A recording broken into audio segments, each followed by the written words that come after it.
Behind me on my right side, we have Gio, the Nader Trump, and on my left, we have Rick, the real Clinton. They're gonna be duking it out today for gym manager, president of the gym. Now, Gio's been here 3 years. He's dedicated, he's focused, but Rick hails from Princeton.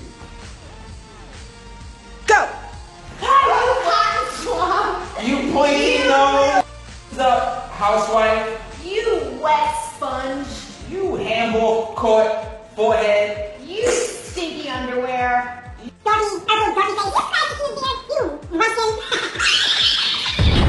Welcome, y'all, to episode 25 of Diaries of the Drunken Dumbells with Di and my sidekick, Gio. My sidekick, Rick. Today's episode is on Debates. Or dogfights. mindfully arguing to avoid conflict. The ability to communicate effectively is one of the most useful skills in the modern world. And arguments can be good too. Yeah, you'll even find that throughout the animal kingdom. Animals argue. Why would you even talk to me like that? How dare you talk to me like that? This is my kingdom. Why are you barking? That's so weird. They bark, roar, growl, spit at each other in order to get the other animal's attention or to find a way to get their own way in their animal kingdom. Arguments or debates are a way of settling disputes without anyone getting injured. And constructive arguments can shed a lot of light on important issues. And clear the atmosphere and take any relationships to the next level. As human beings, we also argue, but experience has shown us that it's not really always done effectively. Now, it's impossible to eliminate arguments from all of your relationships. However, disagreements don't have to be harmful. Well, how do you argue mindfully and make your communication more effective? Well, we came up with some common argument traits and some effective tips on how to be an awesome arguist. Is that a word? Well, it's in the Urban Dictionary.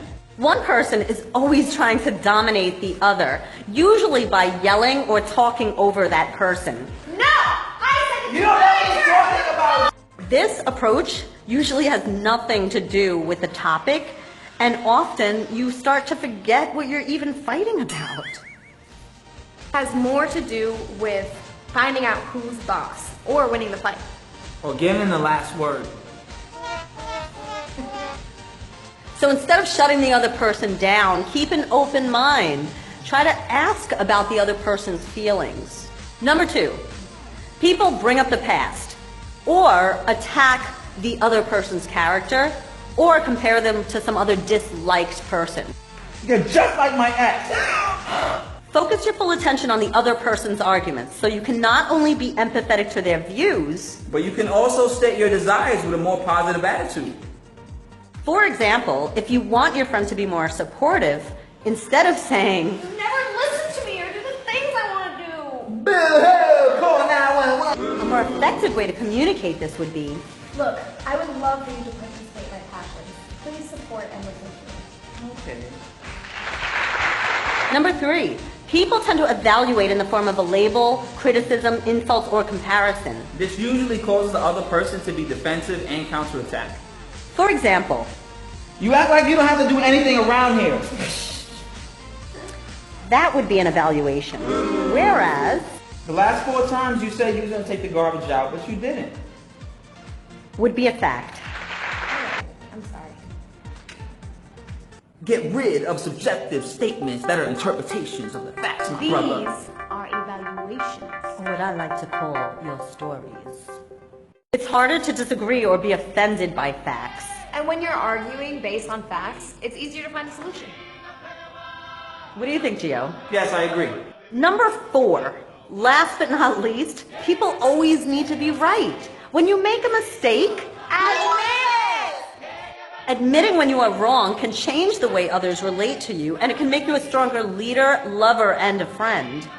When you admit that you're wrong, you show others that you value truth. And good relationships instead of just being right all the time. Communication is a dialogue. Make an effort to understand the other person. Allowing yourself to be open to other people's needs and opinions is liberating. Makes the world a way cooler place to live in.